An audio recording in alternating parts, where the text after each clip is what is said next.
I am a true believer. A true believer. That's my whole acting game. Manifesting. Come on now. I'm so excited to jump into it. It's not one of my questions, but I'm good. I might go wrong. Sorry, guys.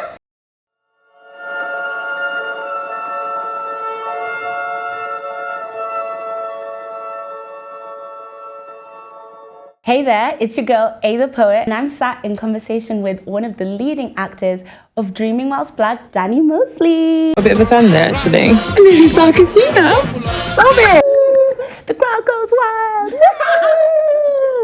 I just want to say, massive fangirl. I loved the show, and massive congratulations on everything that's come out of it and all of the accolades. Yet to come. Yes, in Jesus' name, amen. So we're gonna start it off with quick fire round. So snappy snap, 5 seconds, like less than 5 seconds. First answer that comes to your head. Cool. Texting or phone calls? Phone calls. Okay. Favorite day of the week? Saturday. Nice. Stage or screen? Screen. Oh, nice. Okay. Cinema alone or cinema with people? Cinema alone. Can we jump into that? Yeah, okay. Yeah, let's do it. It's a trick question because if it was a comedy, then I'd say with people. Okay. Anything else, I can go by myself. I haven't got time for you to organise when you're free, when that person's free. Oh, but I thought we were going to sit here. Are we going to go to this cinema? I'm going to go. Yes. If you're coming, you're coming. If you're not, do it. I've got Cine World Card, so I'm ready to go. I've got no time. I like it. Last series you watched? Oh, I was going to say Dream Whilst Black. No, probably. That'll be really good. Well, it was. Technically. Yeah. I think it was Champion before, but yeah, Dream Whilst Black, I think was the last one. Yeah. Nice, perfect. Rom-com or action? Action. Okay. Early shoots or late shoots? Early shoots. Really? Yeah, just get it done, because then by the time it's the late shoot, everyone's tired. True. It messes up your sleep, so early, just get it done, and then also you waking up earlier is a better thing than you waking up later. It's like a night shift. True, fair enough. Finish the sentence. Cool. People don't realize acting is More difficult than it looks. facts. My first job was Working in Next in Bromley. nice. Doing what in next? Oh, as a sales consultant. Oh yes, I love the consultant. It was so nice, but yeah. Oh, it's okay. It's not your reality anymore. Okay, so we're now gonna go with agree or disagree. Okay. Mission Impossible is better than Fast and Furious. Yeah, agree. I'm trying to think if I agree or don't agree. I mean, Fast and Furious is okay. Like, it got a bit wayward in the middle, and then it came back. Like, Jason Momoa is one of the best villains. Yes. So funny and so on point. But they clawed it back, but it was going Downhill. And I'm a fan of Fast and Furious, but yeah. But better than, fair enough. Okay, actors make for good liars. Disagree, because not all actors are good actors. Period. Playing a Nigerian character, is it plantain? Well, if I'm Nigerian, it's plantain. And for you yourself? Being from the Caribbean, it's plantain. Socks should never be worn with sandals. Agree. What are we doing here? Why are we doing this? What's that about? Oh, Just like relax. why? Not in On the sandals, not in beach. sliders. On the beach, I feel like that is a Do you know what criminal that is? offense. That's toe syndrome. You're upset with your toes. That's not a me problem. Go to a pedicure. Okay, so let's jump into the questions. So first and foremost, who is Dani Moseley and what brought you to acting? Who am I? That's a really It's really broad. who am I? I'm a creative. That's who I am. Nice. I'm almost of a creative bunny. I hop from one creative field to another. And the second part of the question was, What did you do before acting, let's say?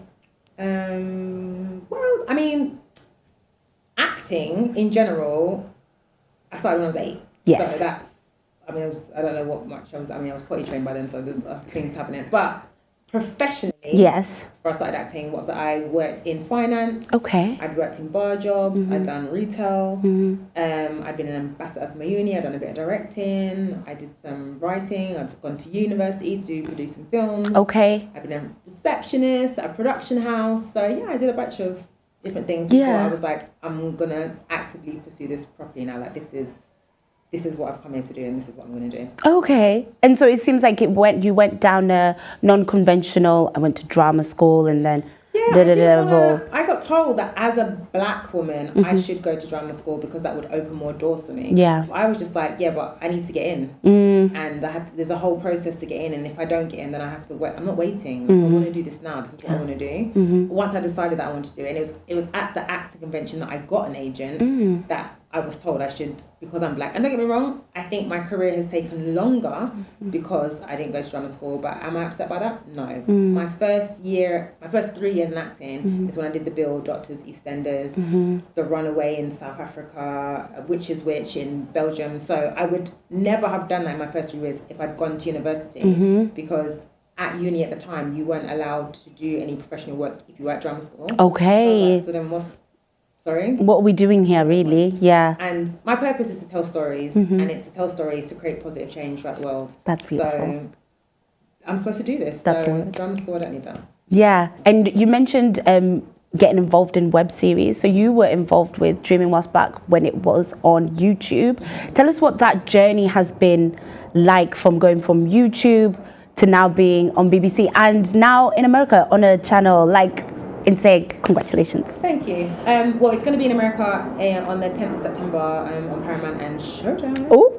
It's in Canada already, and it's just opened in South Africa on Amazon Prime. So that's exciting. Yeah. But yeah, so again, the web series, I met Adjani at improv night. So I did improv night with a friend of mine, Lionheart, who did subjectivity, and it was like a games night, and I met Adjani there, and he just said, I'd seen you on Brothers in a Game, and I thought you were great.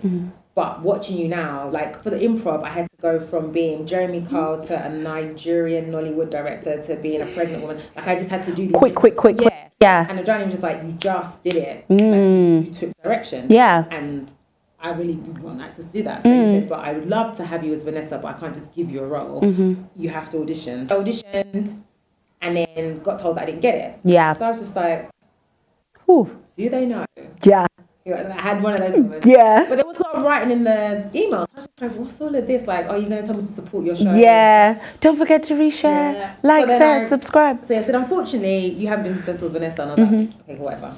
Then scrolled and saw more writing. I was like, what is this? And it says, but we'd love to offer you the job as Amy. So Okay. like, who the heck is Amy? Like, who's this?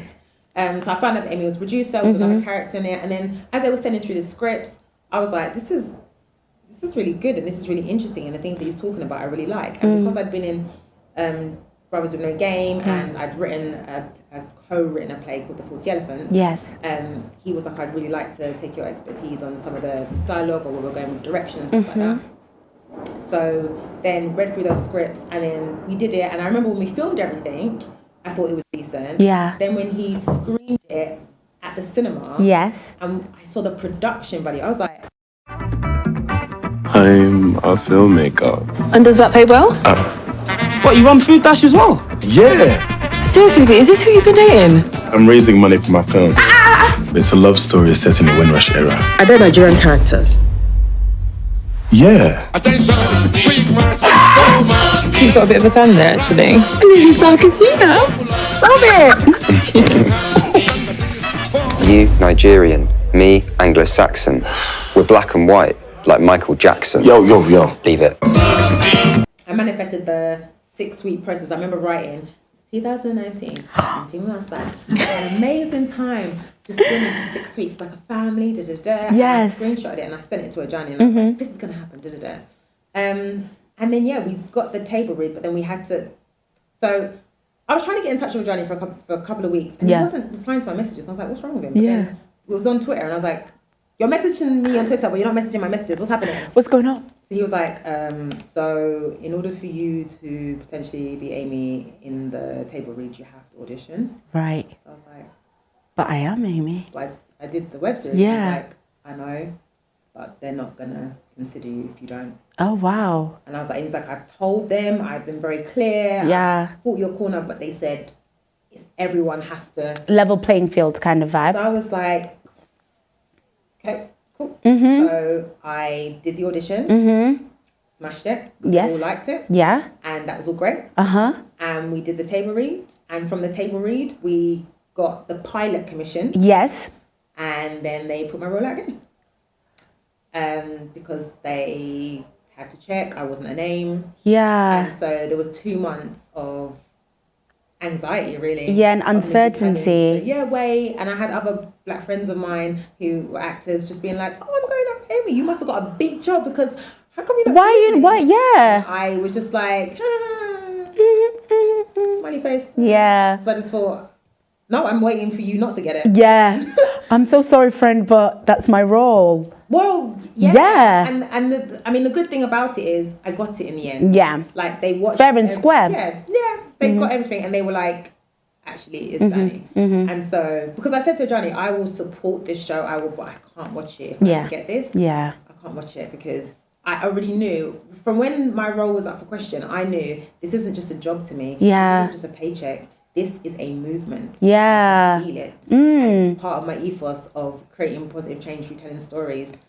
And if this isn't for me, then I just have to, I will support it and push and tell everyone to watch it, but I can't. So You I'm personally. so glad I don't have to worry about that now. You can watch it. I can watch it. And it was the last thing you watched. So yeah, that was a bad time because it made me realize that actually in this industry, you can be great, but if there's not people fighting for you, and there's not people championing you and saying she's the best, fair enough. You want to watch everyone, but you'll see what I'm talking about. Then it could have not been mine. Yeah, and let's talk about that. Like mental health wise, how do you get through? Because I'm sure somebody watching may be on that journey and having those knockbacks, having those months of uncertainty and anxiety. How did you get through those months and how did you deal with that? After I stopped crying, No, because it's healthy. That's healthy. Yeah, and also it's my self-worth. Yeah. I was just like, wow, they're really saying I'm not good enough. Like I don't know what else I can do now. Like, but it just, my partner at the time was just like, there'll be other jobs, like you're good enough. And I'm like, so if I'm good enough, I should get this. Yeah. Like, this is the job that I want and I feel something about this job. But yeah, I just, like you said, I cried, I spoke it out, I tried to focus on other things. But really, I was just like, I deserve to have this. Yeah. But I remember another friend of mine said, just because you deserve it doesn't mean you're going to get it. Unfortunately, and that's hard. life. Yeah. And there's a lot of people that didn't get what they thought they were going to get. But as we've already talked about, I'm a manifestor. Yes. And my purpose is to tell these stories. And I believe Amy was always mine. Yeah. Because there was another time where when we did the web series where their first day they planned to film, I couldn't do. So they were like, well, they were filming. I was like, well, I can't do it. And they were like, we've planned it. So I was like trying to find another actor friend of mine to do it. Yeah. And then something happened and they weren't filming that day. So then they did a day that I could do it. So I was like, okay, yours, and I can do it. So there's been a couple of times where it's been like, yeah. So, but I mean, that's life, isn't it? Like, pivot and change. It wouldn't be as sweet as it was at the end. Yeah. But I'm happy that because you really played Amy like chef's kiss. Thank you. Chef's kiss. I couldn't imagine, but that's the case with a lot of characters. But chef's kiss. Chef's kiss. So we talked a little bit about on set. What was that environment like? Like you mentioned, you wanted to be like a family. Was it like a family? Yes, it was. Like the hair and makeup, like. Oh, that's important. It's so important. The amount of jobs I have been up. There's been one job apart from Dream Once Black where I didn't have to do my hair, and that was when I did a job in South Africa. Yeah. Because they worked with black hair. The first time I let someone do hair, and they were all white women. The first time I let someone do my hair, I knew that would be the last time. Because they were doing things like I would slick my hair and then they'd spray water on it to slick it. And I was like, okay. It's not going to shrink. That's not how Afro hair works. No. And a lot of the time people would say, should we just straighten it? And I was like, I made a conscious effort. Please no. And I had to there was a moment where my career was quiet for a while. Yeah. After my first 3 years, I then had a downtime period. And I remember I got some advice from someone that said, look at people that are in the industry at the moment that are doing the roles you want to do and kind of emulate them so that you can kind of see them. And I was like, well, all these women are wearing wigs, weaves, permed hair. Yeah. I don't want that. I stopped straightening my hair in 2012. And actually, I don't want to do that. Yeah. Actually, and if I have to do that, that's nothing to do with my talent and everything to do with how I look. Yeah. So it got to a point where I was just like, I will do my hair. So I would come in and I'd scroll through my phone and say, pick a hairstyle. Which style would you like me to do? What's the mood board? And I learned from EastEnders. Yeah. Not to do a style that's cute. Don't do a twist out. Yeah. when you're going to do 3 days filming of the same kind of day, because then Continuity. yes. So then my hair, obviously, when you go to sleep and you wake up, that bouncy little twisty curl. It's not bouncing anymore. So then I had to, every night for 3 days, I had to keep retwisting and then waking up and doing it again. And then it was damp. And I was just like, okay. So now I have to find styles That are slightly different, but are manageable, that I can be in charge of. But it was a lot of work. And Dreaming Whilst Black was one of the first shows that not only did they do my hair, but I mean, you saw the styles. They did it not even well, exceptionally. Right. Giving look after look after look. Mood board, add to Pinterest board, add to Pinterest Like all of board. that. And even like Jodie Simone, who did the costume. Yeah. Like the looks on, Really good. And she had Issa Rae on there. She had a whole hair. If you wanted to have head wraps, that was a potential thing. Yeah. Then she wanted to have costume that said something without me needing to say something. So I've got some necklaces that spoiler alert, in Ep 5 when I quit my job. Yeah. There's necklaces, enough is enough. There's The attention to Jodie detail. Simone really did the damn thing. Like, Yeah. she really went there because she was just like, I want to say, because also Amy's character was someone that was quite silent and she couldn't really say what she wanted to say. So the hair and makeup and costume were just like, well, then she's going to start saying stuff like her hairstyles are going to get bolder, clothes are going to get more loud, they're going to get more colourful, and she's going to start to bloom and blossom out of herself. And it was just a joy. I never really thought about hair and costume having an arc of its own. I just thought as an actor, my own arc, but I found out from working with Cynthia De La Rosa and Emma and Rita did my hair and costume, and Kai did my nails, and working with Jodie Simone and Spencer who did the costume. Like, there's a whole other, like, it's not just we're gonna fling on clothes on you and it's nice, there you go. Thumbs up. There's a whole story. Yeah. There's a reason, there's intention why you're wearing what you're wearing, and I just hands up to them. Like, it was great, and everyone on set was nice. Yeah. No one was rude. Everyone was grateful to be there. Adjani being the spearheader, we just love him. Yeah. Anything that man needs, what do you need? Tell us. We'll do it. Yeah, because we follow you. We believe in you. We trust your vision. Yeah. And look what's happened. Like, that literally is perfect for my next question, because I feel like being on set in certain situations, I think it's top down. So the person at the top sets the tone, and so you've kind of touched on it, but maybe let's delve in deeper as to like the energy and the environment that he set, if that's a good way to frame it. He wanted it to be a safe space. He wanted it to be a space where we wanted to come into work and we wanted to have fun. Yeah. And he wanted people to explore their creative self and be their creative self and add to the character. So it was just very open. And like, I loved working with Kemi, who plays Auntie Lola. Like, she was just a joy. Like, she's just so great. And to know that she hasn't blown already, like, it just doesn't fathom to me. But then working with people with like Peter, who played my boss, and Lydia, who played Susie in it, just having like, and like AK, who played William. There was just like so many, Joe Martin and Martina Laird and Roger. There was just so many great people that were just like, this is an amazing project and we all believe in it. Yeah. And we all are going to do our best. But then there were things like, again, we're black people. So we're on set and we're not filming. Yeah. And then Dami's cracking jokes and stuff. And then someone's like, can you please? Yeah. Do you want to see next time? I'm like, just silent on set. But why are you mad? Just like, because we were just having so much fun. Yeah. And yeah, it was just great, and great to watch people do their scenes, but also just like everyone cared about what they were doing. And for a lot of people, it was their first time being ahead of something, being in charge of something, or being a lead in something. So then people just put their love and thought into it, and it just shone. And I just loved coming into work. Like, I remember I was going through something when I was filming, and I got emotional, and I remember being like, okay, so, and I was filming early, and I was done by 11 a.m. Yeah. So I remember I was with Adjani and Babilia, who plays Vanessa, and they were like, so you're right? And I was like, yeah, no, I'm alright. I'm just gonna go home. I'm just gonna be by myself. And they were like, no, you're gonna stay on set because you can't go. I'm like, no, my car's right there. Yeah. Go and get the car. And they were like, okay, cool. So Adjani was like, so I've got a couple of scenes. Yeah. With Demi, so I'm gonna go do some scenes. And then Babilia was like, so you're going to stay with me? Yeah. And then I've got some scenes with Adjani. Yeah. So you can go into the makeup, but you're not leaving here until you're okay. I like And I didn't this. leave until 6 p.m. that day.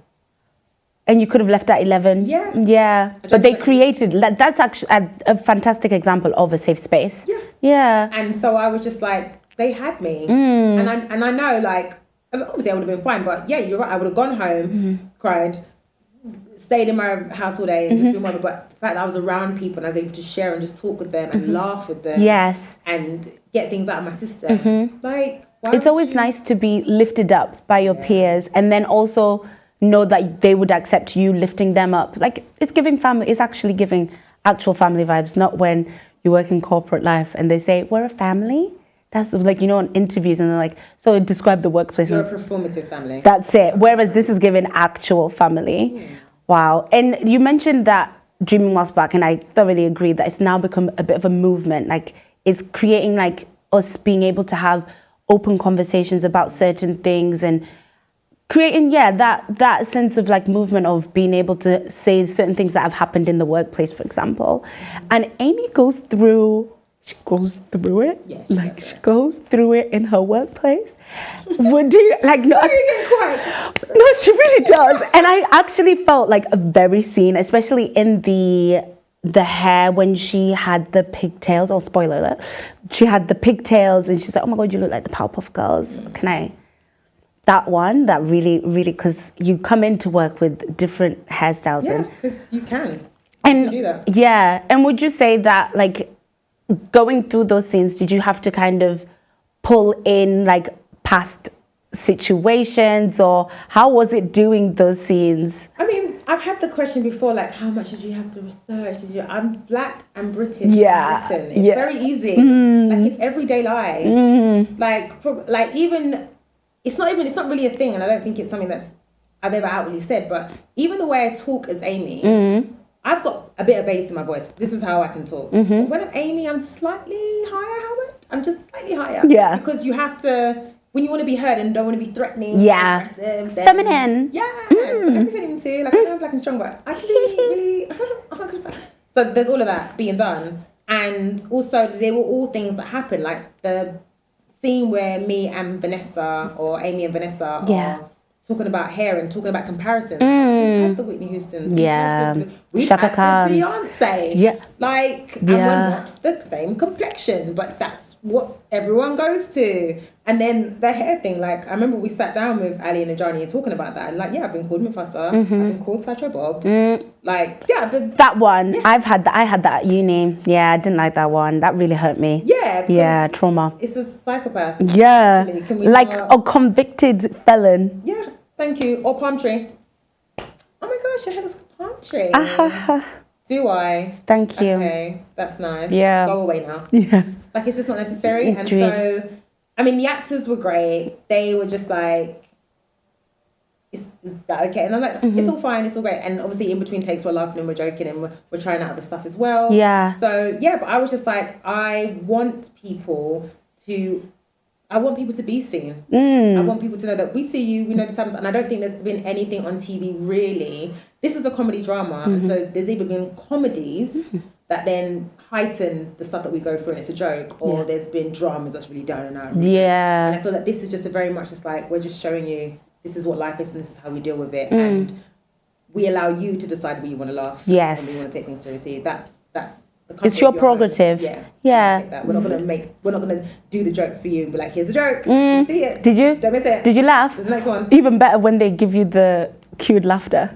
Like, you should laugh now. This is the part. It's like, no, you decide what that is, and you decide with the awkward moments. And I feel like the laugh comes through the awkward moments of, you did not just say that. And again, we made a point of, the camera doesn't focus on, when my boss is talking, in a normal comedy, in terms of white and black, the camera would just stay on the boss and we'd stay with that and we'd be like, okay, cool, we'll find the joke out in there. But actually in Dreaming Whilst Black, we purposely, you look at Amy. Yes. So you've just heard the nonsense and then you see her face to know how you said that. I'm just going to go with that sort of thing. For you to understand, this is what it feels like. This is how we feel silenced when you say things like that are just ridiculous. But you're so oblivious to it because you're in your world. And in your world, you don't have to code switch. In your world, you don't have to navigate or be a Jedi mind trick and really navigate what you're going to say and how you're going to say it and to why. So, yeah, it was really important. Yeah. How would you break it down to someone who's never heard of it, never heard of the YouTube series, never heard of it being on BBC, they're living under a rock? How would you describe it to them, like quick, like maybe like in 2 sentences or a paragraph? I mean, I'm a writer, don't say that. It's a story about, it's essentially a story about a British-born Jamaican filmmaker trying to make it into the industry, having his dreams just squashed working in finance. But actually, it's really about anyone that has a dream and that dares to pursue it. It's not easy, and knowing that it's not easy, and considering what things do we have to do to follow our dream, what things will we have to give up, what support do we have around us. Is it worth it? Is the life we live in so uncomfortable enough that it's time to go for the dream? Or actually, is it just bearable enough? Because I find that we don't really change our lives until something's uncomfortably unbearable, and then we're like, I can't do this anymore. Yes. Now I have to move. But actually, if it's bearable and uncomfortably, we'll stay there. We'll moan about it, but we'll stay there. But this is for anyone that thinks, do you know what, I've got a dream and I really want to pursue it, and I'm a bit worried and a bit scared, but I'm going to go for it. Yeah. This is not working, and I can't keep taking the nonsense. Actually, I'm better than this. Yes. Or personally, for me, there's more for me to do. So yeah, and it's Adjani likes to call it a documentary because all the stories that we use in the show are based off real life events. Okay, that's really good to know. And he made a point of doing that so that nobody could say, "Oh, this is too far fetched." Yeah. Oh, that couldn't have never happened. They all come from his friends, his family, people at uni that he's gone through, things like that. Like, they're all based off real life things. So, does that include Jungle Love? When I was on set and the book actually had the poem, you know the book that he reads and goes, I want to give it to you. You are milk, me a coffee. Or Yeah. That was in the book, and we did the cinema scenes like in the second week. Yeah. So I was written. I was like, someone's actually written it. So I don't know if it's Ali, the other writer, but I was like, actually written these poems, and it's not a joke. It's like someone's okay, cool. So yeah. Okay, that's good to know. Because wow. And you touched on support, like. I think it's so important for creatives to have support systems, having somebody just to hold them up in those like uncertainty moments and having anxiety of like, okay, when's my next job coming? Who would you say? And I think Amy was definitely someone for Kwabena, definitely to hold him up and kind of give him support. Who would you say your Amy is? Oh, I've got a few Amy's. Nice. I've got 2 best friends. One's Thea and one's Lara. One I've known from since I was 11. Lara I've known since 11. Thea I've known since literally the day I started acting professionally is the day I met Thea, and we've been on this journey together. Nice. So they're both, when I'm like, ugh, they're like, oh, we're going to pull you off this ledge. Yeah. I'll lean back. And then my dad. Oh, lovely. My dad has been my number 1 fan. He's always, the only thing with my dad is like, you could have done this years ago. The sort of thing. But yeah, he will listen to me, go on. My dad will be like, I watched this scene and I want us to watch it together because I think you could do this. And my dad's really like, I've just seen this actress and you could do that. That's beautiful. Yeah, my dad's like a big champion of mine. No, we'd love to see it. We love a tribe. Doubt is so easy that comes to us as creatives or anyone that's freelance. So to have people in your life that are like, no, you can do this and you will do this. And one thing I will say, Thea is an actor as well, so she gets my world, so we bond on that sense and she's got my back. But Lara is someone that she knows that sometimes we might organise something and now I've just got a job. Yeah. And she's like, and I'm like, but she's like, I get it. Do your thing. It's cool. Like, don't worry. She never makes me feel guilty. Yes. She gets where I want to go. She gets my vision. And to have friends like that obviously it's not nice if you always are cancelling. Yeah. But she's just like, you're on your dream. Yeah. Like, I'm not mad at that. Like, you're pursuing it, and I know you make time for me when you have the time.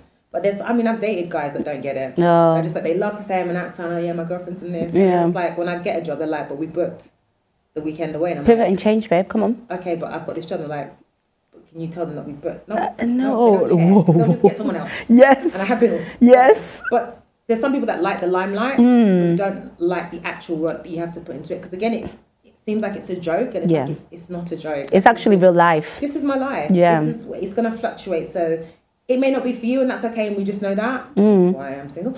But that's okay, because I'd rather be with someone that gets me. 100%. And is comfortable with that. It's that self-worth. Yeah. So don't be with people that want you to dim your light for them either. No way. Because you met me when my light was shining bright. Don't get vexed with me now that it's getting brighter, because this is how the money comes. It's like, period. I love it. So just to finish it off, what's next for Amy in season 2? I feel like we met. I want you. Like, tell us what you can. I literally can't. I mean, with like I don't. So many things could happen. I don't know. Possibilities are endless. They really are endless.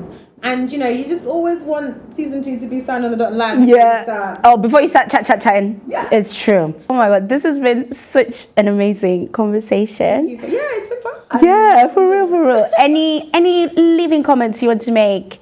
Any plugs? Anything you want to shout out, scream about? Other than Dreaming Whilst Black, of course, watch it. I mean, always watch it, please. Yeah. And The Kitchen. Nice. Like, watch The Kitchen. Dani Moseley is an amazing artist, a very intelligent, very forward-thinking, very, I don't know, visionary man, and he's already done great things, and he continues to do so. So I'm very excited to see how The Kitchen pans out. I had the tiniest role, but I'm glad to say that You're on that project, girl. it's the credit is on the CV. Yeah. So I'm gonna take it. I like it. Yeah, take it. Take the credit, whatever credit you can get. Well, I have a magic wand. I'm a manifesting girl myself. I have my sacred bowl, my singing bowl. I'm a meditate tonight. What are we, all of it. All of it, light my candle. I'm manifesting for you. What are we manifesting for maybe like the next 5 years for Dani? Black Panther 3. Amen. I feel like I want to be in a Star Wars franchise, but just a regular, I just want to pop in. Yeah. Pop out, like, they know when I arrive, something's going down, and then I'm out again. I want to be in a fantastical drama, something like a Game of Thrones.